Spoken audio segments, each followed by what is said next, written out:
You've been searching for the best way to generate passive income in your life and heard that real estate is a great way to do it. But you're tired of all the so-called gurus who are all talk and no substance. Get ready to celebrate because Kevin Buck has spent 14 years successfully making it happen. This is the Real Estate Investing for Cash Flow podcast. Now, here's Kevin Buck. Kevin Buck here, and I want to welcome you to another episode of the Real Estate Investing for Cash Flow podcast. Our mission is to help you build and maintain massive amounts of cash flow through income-producing real estate investments. Now, our guest for this week's show is serial entrepreneur and founder and CEO of LiquidSpace.com, Mark Gilbreth. Now, Mark, or Skipper, as his employees and teammates refer to him as, is an experienced entrepreneur and one of the leading voices in the sharing economy technology landscape, supporting his vision of sustainable mobile business practices. Now, in his past, Mark was both a successful real estate developer as well as a software industry veteran with 20-plus years of experience at previous companies including Wiley, Altera, Toolwire, and Venja Ventures. Now, here's what you're going to learn in our conversation with Mark today. You're going to learn how Mark's prior tech and real estate development endeavors, along with the financial crash of 2008, led to the birth of LiquidSpace.com, which is an online marketplace for flexible office rental solutions. You'll learn how Mark went about proving his concept prior to rolling it out at scale. You can learn how the COVID crisis is helping to fuel the evolution from the traditional long-term office lease model to a more flexible workplace solution.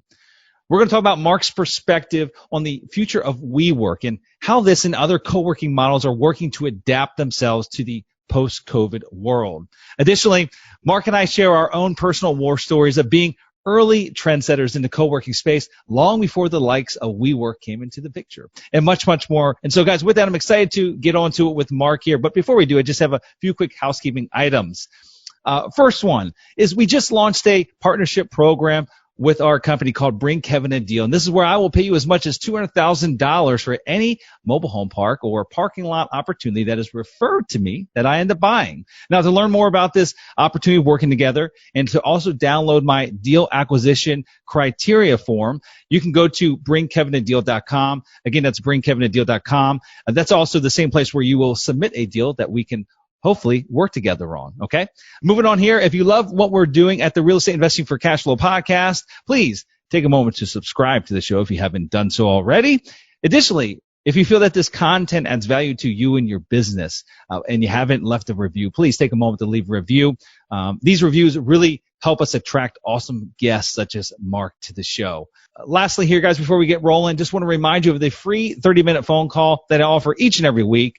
This is where you can connect with me over the phone, where I can basically work with you to discuss your real estate business and talk about anything and everything related to real estate investing, whether you're a beginner just getting started or a seasoned pro. I love meeting others, and it's just a way for me to connect and to hopefully give back and act as a sounding board for you. So if you'd like to connect with me on one of these weekly calls, simply go to my website, kevinbuck.com, and get signed up. There's only two things I ask of you. Number one, take a moment to write some notes when you're making that appointment about exactly what you'd like to discuss during our 30 minutes together. And then second is, please show up. If for some reason you can't make that call, please be sure to either reschedule or cancel it ahead of time, okay? And now, guys, without further ado, let's get on to the part of the show that you've been waiting for, which is our interview with Mark Gilbreth. So here we go. Alrighty, guys, it is my honor to introduce my guest for today's show, founder and CEO of LiquidSpace.com, Mark Gilbreth. Mark, how you doing today?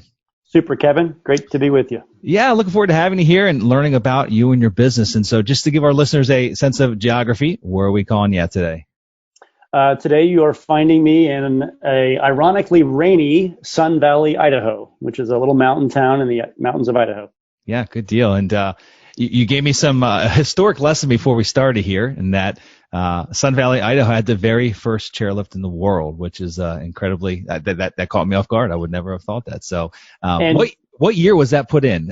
Is this 1936, if I'm not mistaken? And you shared some knowledge with me as well, which is, even as a flatlander, you're an avid skier and you've skied in most of the states in the country that have ski areas, but that Sun Valley needs to be on your bucket list. With the exception of Idaho, I literally, Idaho is one state I have not even stepped foot in, which is just sad, because I feel like I've got a very, very well versed geographic sense about me, but Idaho has not been on that list yet. So I will add it too. So again, very excited to have you here, Mark. Looking forward to learning about liquidspace.com.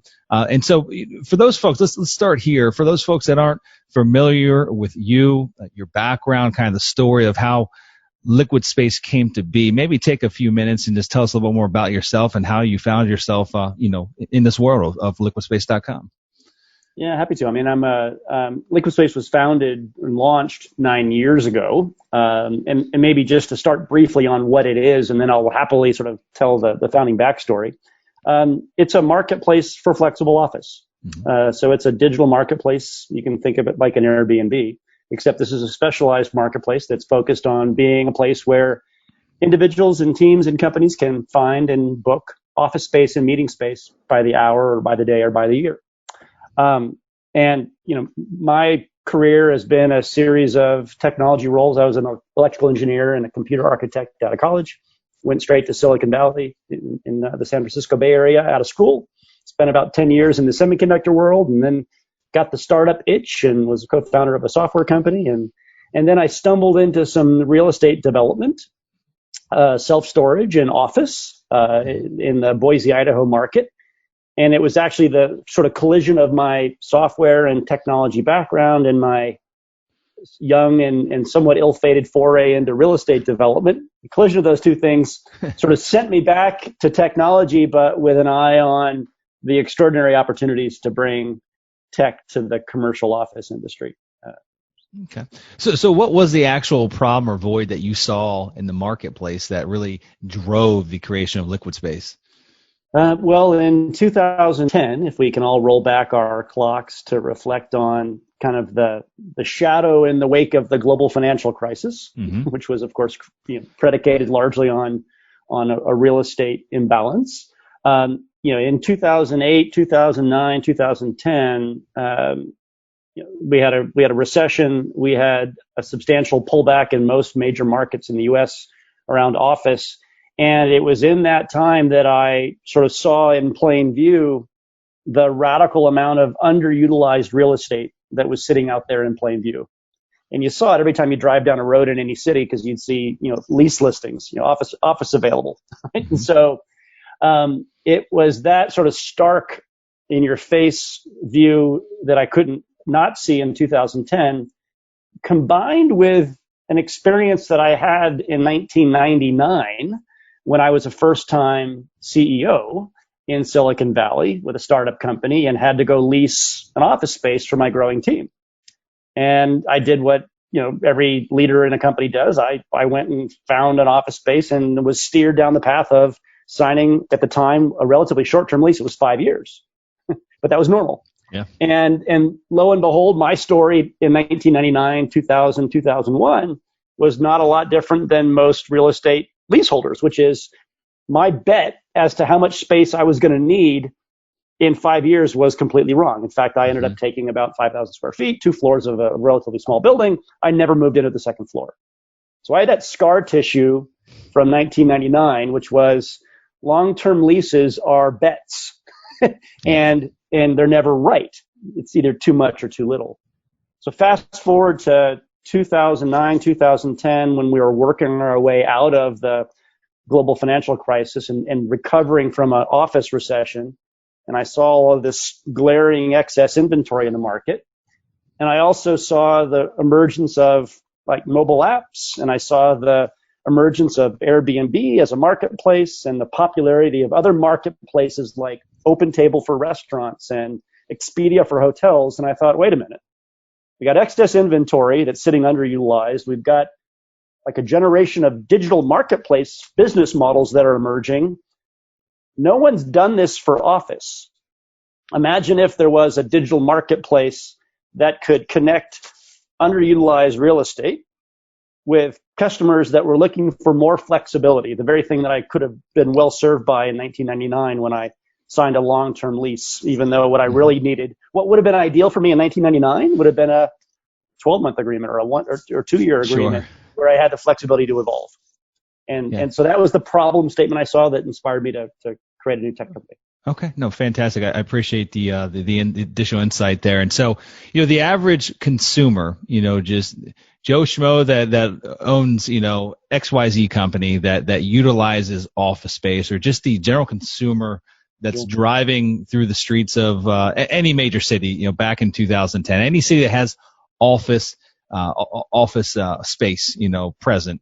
Would have seen the leasing signs, would have seen the vacancies as well. However, the average individual or average consumer would think, well, if it's empty, that means there isn't really an end user for it. Maybe it was overbuilt, there's an oversupply, what have you. And so, how did you determine that there truly was a need for this type of a business model or app or marketplace, what have you, in a time such as 2010, where we do know that, there obviously was a need for space, but there was also a lot of oversupply, not just in the office sector and the housing space and retail space, what have you. How did you determine the actual true need and actually get this off the ground? Yeah, so in our pre-chat, I mentioned that I had done a little bit of real estate development. So I started in semiconductors, then software, and did some real estate development. And the real estate development experience I had was building a small portfolio of self-storage facilities in the Boise, Idaho market. And for the real estate investors on the call, and even the consumers on listening in today, everyone knows that the self-storage business model is basically all about flexibility, right? It's a month-to-month agreement, and you can have any size space that you want, 5 by 5, 10 by 10, 10 by 20. The principle there is you should never have more or less space than you need. Like if you buy a bigger locker if you need it, you can downsize it when you want to. So I was in that business. I was new to real estate, but I was in that business. And I thought, wait a minute, that model, if applied to office, makes fundamental sense. Right? So it was that framework from a business model standpoint. What if there was the ability to procure just the amount of office space that you needed, and upsize and or downsize whenever the business conditions warranted that? Would that be a better thing? Would there be a value prop to that? Would there be an ROI to that? My thought was, well, from my own personal experience, yeah, when I signed a long-term lease, it was invariably a wrong bet. I was oversupplied forever. So I built Liquid Space came about to try to be the implementation of that concept. Let's create a digital marketplace where it's solely about office on more flexible terms. Yeah. Let's attract owners that have space to share on flexible terms and people that want it in terms more flexible than a traditional lease. Yeah, no, fantastic. And so which market did you go to first to prove this concept? Was this major cities, San Francisco or what have you? Yeah, so our original thesis was that the most obvious beneficiary of this concept would be a company that was growing rapidly. Because if I'm growing rapidly, my needs are evolving. I arguably might need more space. Startup companies tend to grow rapidly, but also a lot of startup companies don't end up making it. So there's a high flux in terms of what they need. And so Silicon Valley was a very natural place to launch this concept. And so liquidspace.com launched 9 years ago, spring 9 years ago in San Francisco. And it began as a mobile app through which you could search, find, and book meeting rooms or offices by the hour or by the day. That's what began. So it was purely short-term, space by the hour, by the day. And the properties that plugged into our platform and had listings were serviced office chains. So think companies like Regus, co-working spaces that were a new thing in 2011 and have since blossomed, and to a lesser degree, hotels with their meeting rooms. In all cases, those are space operators, real estate businesses that had meeting rooms and offices that they were ready and able to share on short-term basis. That's how it began. And we pretty quickly expanded it across the U.S. and beyond that into additional international markets. Did you find any barriers with traditional office owners that were used to those 5, 7, 10-year, long-term leases? Did you find a barrier to getting them on board? Those that had that vacant space that were waiting for that end user to come in, that was going to take a minimum of a 5-year lease, which isn't a good fit for a lot of people, as we just discussed. And how did you overcome that barrier? Yeah, well, I mean, the real estate industry has a lot of strong, established sort of legacy players. There's a lot of folks lot of constituents that really don't want the model to change. The brokerage community, likes the industry as it is. The legal community likes the industry as it is. And of course, the developers and property owners have had a long and very positive run. At the outset, we didn't try to attract or work with property owners directly because we started in a portion of the office market that was completely neglected. That portion being, Kevin and Mark want a meeting room for an hour tomorrow at 2:00. Kevin needs an office next Thursday for an offsite with his 10 colleagues. Gotcha. Mark needs a space near the Tampa airport for an afternoon of work before he flies home. Landlords weren't set up to, nor were they interested, nor are they interested even today in supporting that by the hour, by the day type activity. So we began there. We began there to prove out the concept of a digital marketplace where you could search, find, book, and pay in one complete flow online. Right? So we started at that short end of the market, if you will. Now, about 4 years ago, we expanded Liquid Space to accommodate longer term transactions. Mark and Kevin want a 2-person office for a month. Oracle wants a 30-person office for 2 years. So we moved into transactions where the billable unit might be a month at a time and where a term transaction could be multiple years. And with that, we started to work directly with landlords. I can show you more about that. Got it. Yeah, no, it's a very interesting model, especially the evolution of it. There was even a part of your website that I saw, maybe it was alt space. I think, correct me if I'm wrong, where you'll even go as far as offering a fully built out office, right? I mean, literally with all the furnishings, what have you, design, furnishings, literally ready to move in turnkey. And so let's talk about the evolution of from where it started, which we've kind of covered, but what are the full suite of offerings that Liquid Space provides to the market today? Yeah. So broadly speaking, our platform, liquidspace.com, is about finding and evaluating and confidently transacting space, physical space. Yep. And there are two sort of large buckets of use cases, if you will. There's what we internally refer to as on demand. And that is a situation where I need a space for the duration of a task. It might be 2 attorneys doing a deposition. It might be you and I taping this interview. It might be a marketing team doing an offsite. It could be a salesperson meeting with a client. But the duration of that requirement is the duration of a task, right? It's a piece of work. We call that on demand. And so the customers of that activity are salespeople on the go, attorneys, and the growing numbers of employees that are working from home much of the time, but occasionally need something to augment home. So that's on demand. The other sort of bucket of use case is what we refer to as dedicated space. And this is where, Kevin wants an individual office for a month or 6 months or a year or 2, or a team of employees want to have a dedicated office for, months or several years, but still shorter than a traditional lease. And so at the core level, Liquid Space is about enabling people to find and transact space online with a click for those 2 buckets, on demand and dedicated. In addition, the one further service offering that we developed that you referenced is something we call alt space. And that is about enabling the inclusion of design and furnishing and fit out and technology along with the space. So in particular, if you're a landlord, an institutional building owner or a small local building owner, and you've got a spec suite or a warm shell or even a second generation space that's now vacant, it's unfurnished, but you're interested in making that available to the growing demand in the market where the customer might want a move-in ready space, the alt space service allows your physical real estate to be bundled with all of the furnishing and all of the technology that can make that a move-in ready space. And we partnered with Steelcase, the furniture company, to create a streamlined and systematic way that we can package and bundle furniture and technology along with physical space from building owners.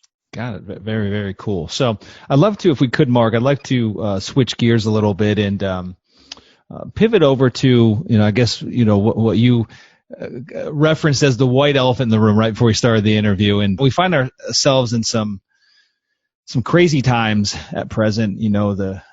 not just this country, but the entire world is in somewhat of a tailspin, some at a different stage of that tailspin than others. One of the big changes that's occurred is people aren't working out of their offices today. Lots of companies haven't fully gone back to work. In fact, the majority haven't. There might be, bits and pieces of their workforce that are working out of the office, but the majority still working from home.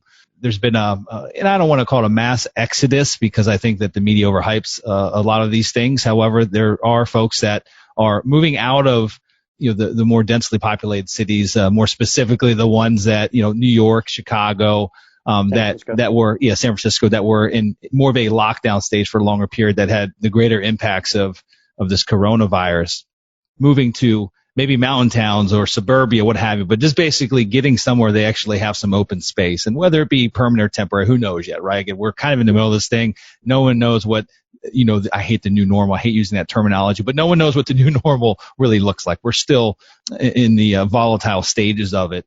There's even certain cities that are still, in like the, maybe only the first phase of reopening, right? So they're pretty much still in lockdown. And, gosh, now most of the countries, other countries in the U.S., including even like now we're down here in Florida, even the Caribbean and all that, like they're not allowing folks from the U.S. in, right? I mean, we're stuck here in the U.S. We're not going anywhere at this point in time. And so the question I have is, and it relates to, just really co-working first, because co-working ties in with, the office model, ties in with liquid space, what have you. Do you feel that this pandemic could be the end of the WeWork or the co-working model in general?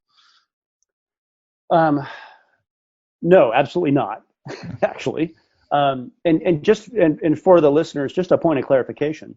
If you go to liquidspace.com today, to our marketplace, in our platform, you will find WeWork and Regus and Industrious and Convene and the thousands of other co-working space and serviced office operators, as well as landlords, as well as private companies subletting excess space. And so those firms that you mentioned, like Regus and WeWork, are our partners. And we are a platform that allows people to find them and transact them. Now, to your question directly, like is COVID and all that it has wrought going to be the end of co-working? I think absolutely not. To your point, I think you're spot on. We can't know, and it'd be dangerous to be too boldly predictive about what the new normal is going to be. Yeah.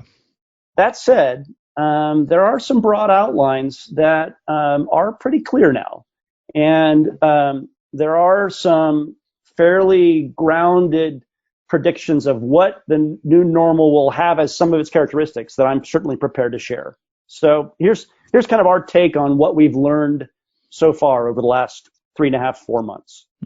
Number one, fact, there was what I think history will refer to as a great workplace migration that happened in March for most cities. Right? Everybody was forced to leave the office. Now, they were forced to leave the office because cities were shut down. In addition, they were given permission by their employers to go work from home in the interest of their own safety because of the threat of infection. So we had this mass exodus, and something quite interesting began to demonstrate itself in the weeks that followed. It wasn't even a month later that James Gorman, the CEO of Morgan Stanley, on Bloomberg TV said, over 90% of our employees are working at home. This is a bank. This is a conservative investment bank. Over 90% of our employees are working at home. We've had no major issues. Quote, clearly, we will need much less real estate. Like, this was 6 weeks into COVID. And a conservative company was already declaring what fundamentally amounts to a transformation in how they think about real estate. Now, since that time, those accelerated learnings have been experienced by a great many companies. Facebook, Spotify, Okta, USAA, Nationwide Insurance, Shopify, and an ongoing list of companies have come out and said such things as, Kevin, you're going to have permission to work from home as long as you want to. We'll have an office for you here if you want to come back, but we're going to give you the permission to choose when you want to work from home and when you want to work somewhere else. Right? So one fact that I'm ready to assert as to part of what new normal might look like is home is going to be a part of workplace. Workplace will evermore be a distributed phenomena. We used to talk about it as headquarters. Companies lease space, fit it out in an elegant way, cook lunches for their employees, expect people to come there. That was the center of workplace and corporate identity. Today, it's a distributed workplace. It begins at home every morning. Some employees might be happy staying there all of the time. In fact, Gensler just published an exhaustive survey that they did of over 300 companies, and their data revealed that 56% of surveyed employees want to spend at least one day a week working at home. So home will be a part of the workplace, but not only. It's not a home versus office. It will be a part of workplace for many companies. HQ and dedicated office will, of course, be as well, but flexible office in the middle, of which co-working and serviced offices and landlord spec suites are a part, is absolutely going to be in the mix now. So our worldview is that workplace is going to be home plus flex plus traditional, and employees will be distributed across that spectrum.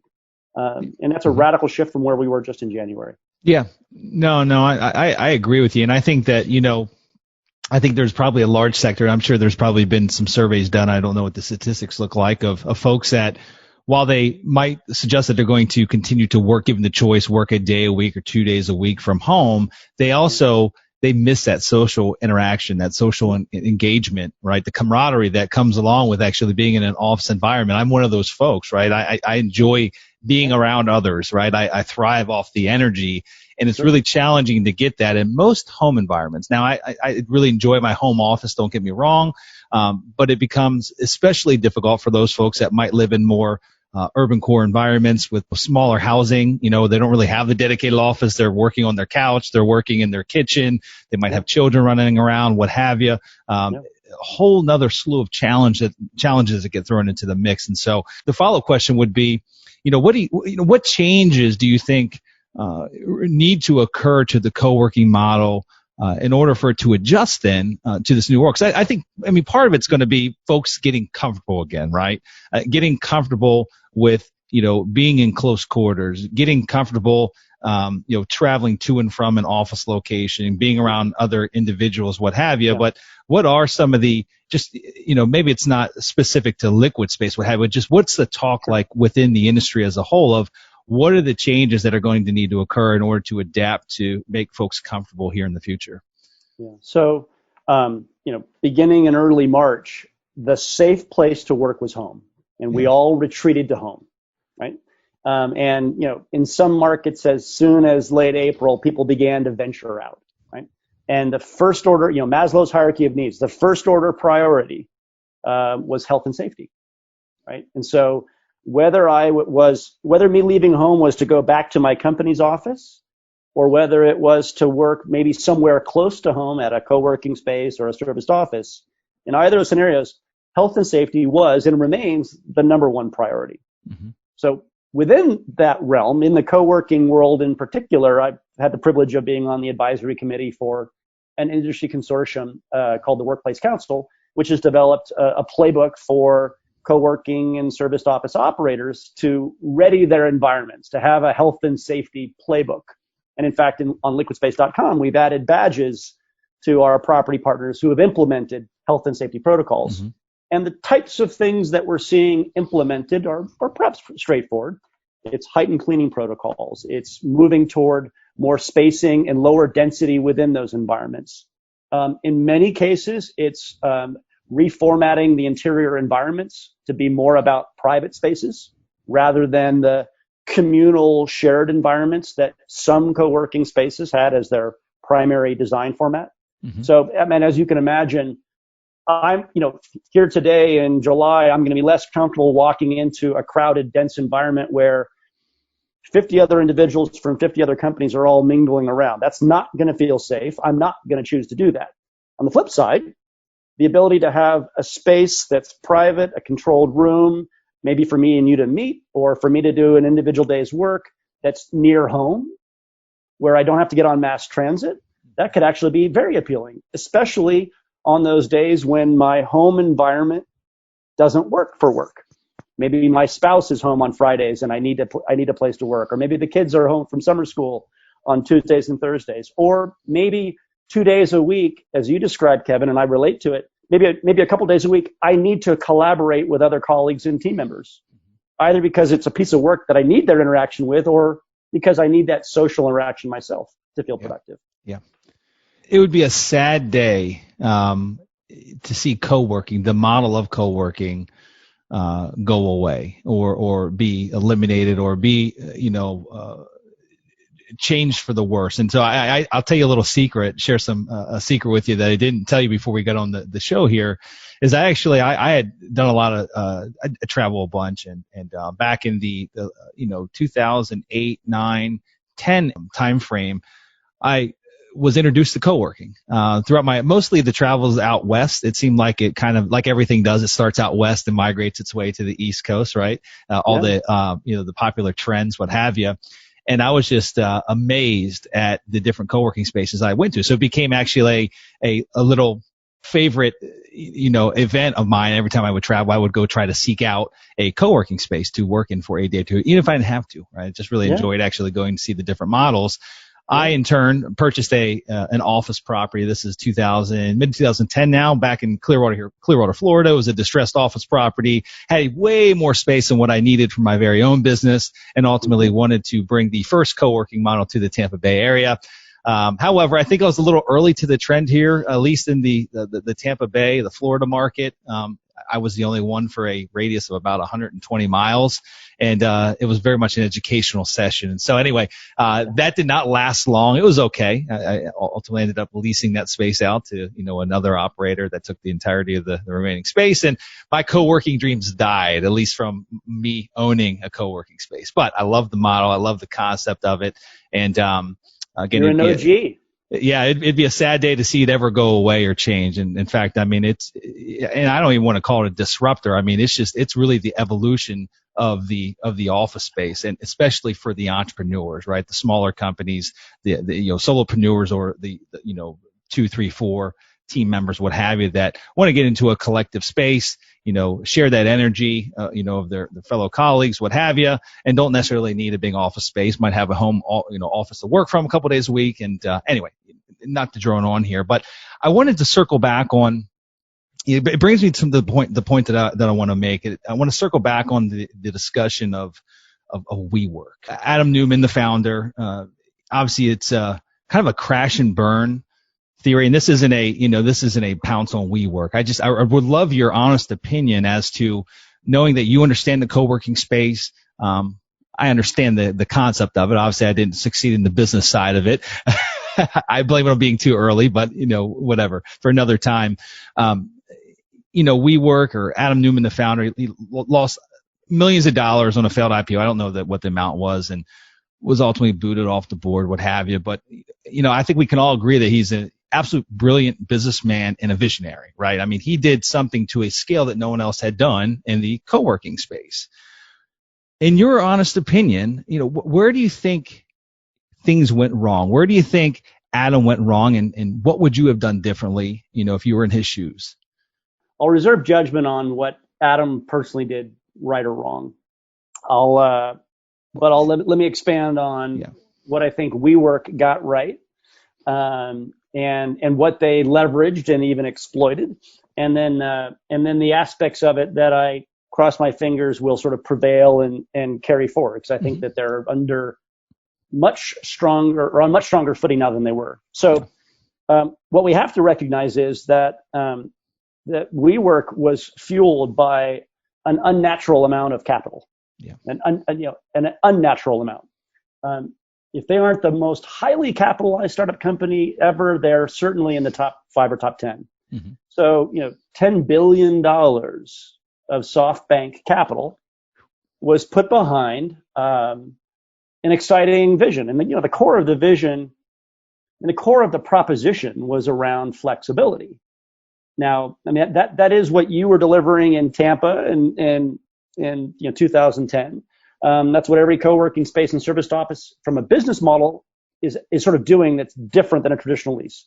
You're allowing that customer, whether it's a big enterprise or a small startup company or an individual, to have the ability to say, you know what, I might want to buy space for an hour or for a month. I don't know what next month is going to bring. I want that flexibility.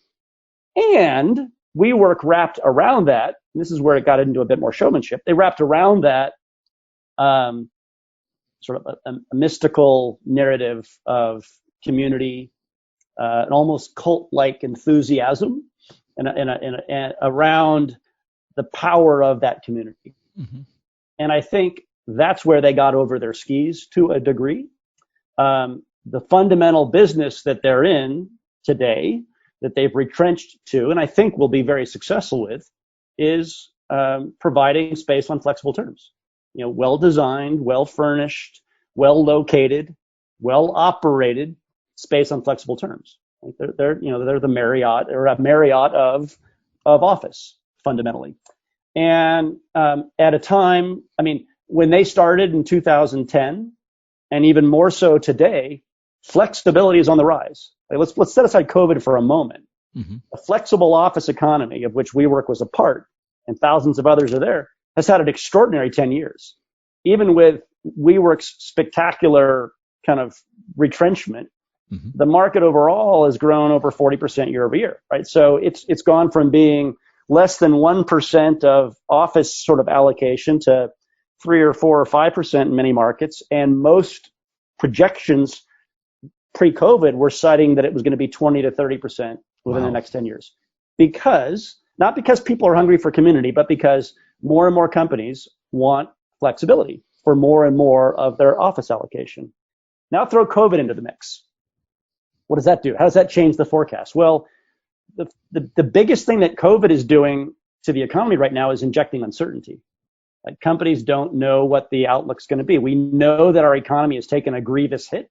It's hard to forecast what the business outlook is going to be. Mm-hmm. On top of that, every CFO at every public company is looking at the fact that their offices are now underutilized, and they're seeing and hearing the stories of their employees, some of whom are working okay at home, and they're recognizing that now is a moment to recalibrate.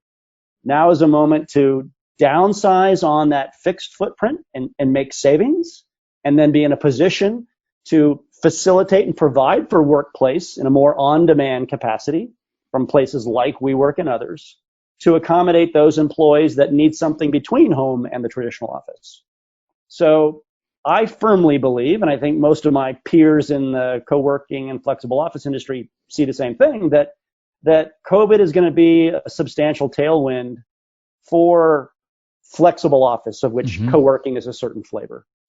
Yeah, no, the very interesting perspective. And would you go as far as saying that of these various companies that are now quickly realizing that their conventional office space is being underutilized, while they might be still stuck in a remainder of 3, 4, 5, potentially even longer years worth of a lease, that might represent an opportunity for liquid space, right? You helping them better utilize that space that is no longer being used by a portion of their workforce.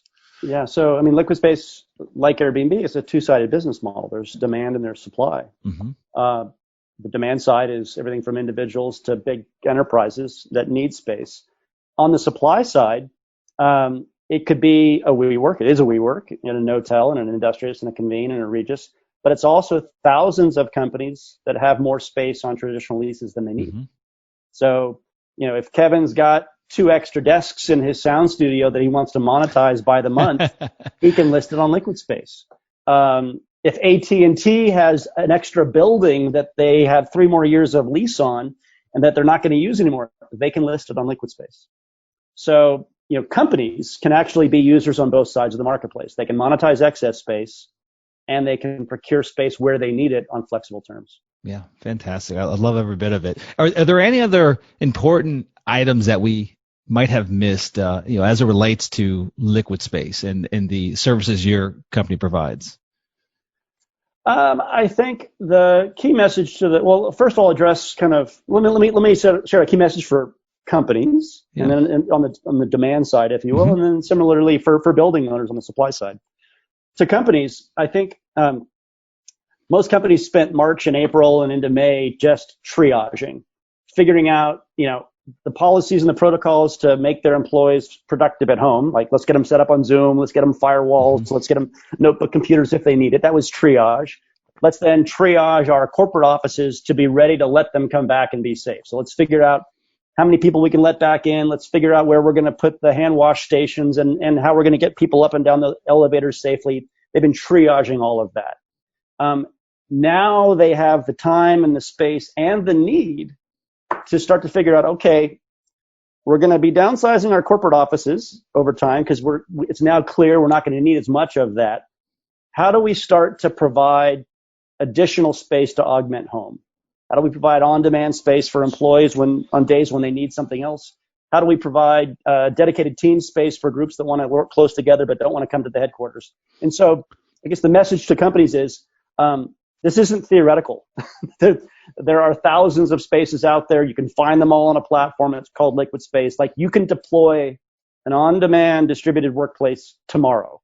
It's ready to roll. So that's hopefully the welcome news to companies that are saying, holy heck, what am I going to do to help that employee who's trapped at home that wants something near home? That's that message.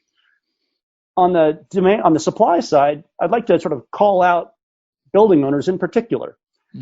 Most building owners, you're an exception. Most building owners were not as progressive as you were, Kevin, in 2010. They're accustomed to signing long-term leases. Like, for them, they're great at site development, location, hiring brokers, but they're used to tenants that sign long-term leases. They're not used to serving customers on flexible terms. For building owners, the message is there is a rapidly growing demand for space on more flexible terms. If you want to participate in that economy, you need to ready yourself to be able to efficiently do transactions on flexible terms. That means you're not going to be trading a 90-page lease agreement back and forth and redlining it. That's not the way the flexible office economy works. You're going to want a simple standard agreement. It also means that your inventory needs to show up online because that's where people are searching. And so the message to landlords is there's a platform and a tool set that can let you be active in the flexible office economy tomorrow. Fantastic. I've got one follow-up question to that. Is there a service that Liquid Space provides for building owners, for landlords, that, for example, I'm looking here where I live. The actual address that I live is Palm Harbor, Florida, so it's just north of Clearwater. And there's a few options in Palm Harbor, not nearly as many options as there are in Tampa, right? Tampa is much more of a major city. For those that might have space available or a building available that could have flexible space, to see what type of demand before listing it, before going through that process, determining through Liquid Space how many folks are actually searching for specific types of space in that given area. Yeah. Is that a service you offer? It's a fantastic question. Yes, it is. In fact, it's built into our platform. So if Kevin owns a building in Palm Harbor, Florida, he can create a listing on Liquid Space. And when he does, as a privilege of having a listing, being part of the supply base, you will immediately start to see what we call demand signals. You'll see people searching in that market. In fact, our platform also, so if somebody comes into Liquid Space and searches in Tampa or searches in Palm Harbor, you'll have visibility to what they are looking for. And the platform also gives you tools to be able to send a proposal to that person that's searching. So customer might be poking around for a 10-person office in Tampa. You can actually reach out to them anonymously through the platform in a secure way and say, hey, I see you're looking in Tampa for a 10-person office. I've actually got a 10-person office here in Palm Harbor. Would you like to take a look? Here's a link to my profile. So got it. Enabling owners to see what the market wants is a powerful concept. Yeah. We're also working on data analytics to start to provide proactive guidance to developers so that they can contemplate what inventory should I build and where, right? And how should I price it? That's where I was really going with that question. I like that. What does the market want? Yes. What should I build? Yes. Is it 10-person offices or 20-person offices or 1-person offices? What's the price that the market will bear? How strong is that demand signal? Yeah.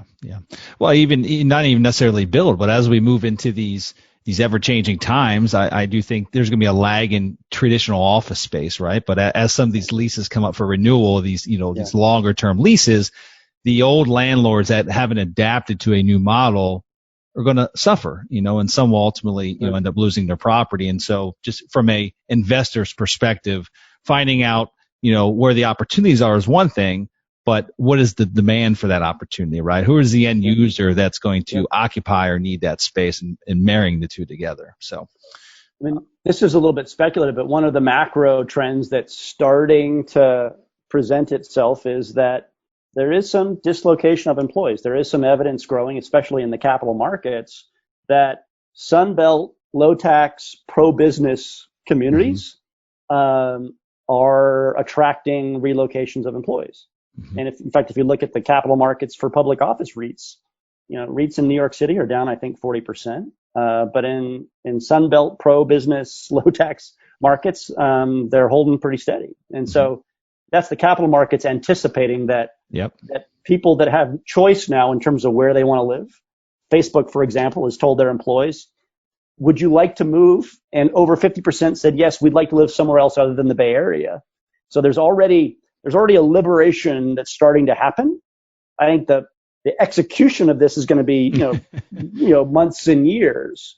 Yeah. But if you're playing the long game, I think some of the signals are already starting to present itself in terms of where you might choose to develop, or where long development plays might yield. Fun conversation, Mark. This has been an absolute pleasure to have you here and learn about your business. So you got something very special there, and wishing you all the best as we roll through these uncharted waters. So, for those folks that want to learn more about you and the services that your team offers, I'm assuming the best place to learn about that is just by going to liquidspace.com. Is that correct? That is correct. And I'm also happy to share my contact info, Mark with a K, Mark at liquidspace.com. Okay, fantastic. Well, Mark, thank you for joining us here today, and best wishes to you and the company, and again, everything that you have going on there. Great pleasure, Kevin, and certainly thrilled to hear that you were one of the original gangsters in co-working, and so you should wear that label with pride. Oh, gee, I just let the domain actually expire like 6 months ago, and it was called the Cowork Lab, the coworklab.com. I'm like, that was a really good domain. I'm not sure. I think a co-working space actually purchased the domain, but I kept it for many, many years thereafter because I thought it was a great name, but didn't really have the interest of actually getting back into the co-working space from a development perspective. But no, I love the niche. I love the evolution of the office space and the flexibility of co-working. And just to give you some additional insight of, we actually chose, so it timed out really well with the COVID-19 crisis. Our office space was coming up for renewal. Our traditional office space was coming up for renewal in March, at the end of March. And we decided at the beginning of the year that we were going to go remote. We found ourselves, working through Slack in the office and not talking sometimes, throughout the day with the other employees there. And what was the point of actually spending $5,000 a month on a traditional office space? However, there were a few employees that, given their choice, they would have still left their home and worked at an office. And so we gave them the flexibility to actually, get a membership at a local co-working space in the same little town that we had our office in, and a couple chose to do that, and the remainder did not. And so it very much aligns with what we're talking about here today, and how I think the future will ultimately play out with the changes of employers and utilization of their space and what have you. So very exciting time. So again, Mark, pleasure having you. Thank you for joining me. And guys, that's all we have for this week's show. So until we meet again next week, this is your host, Kevin Bupp, wishing you huge success. You take care. Congratulations!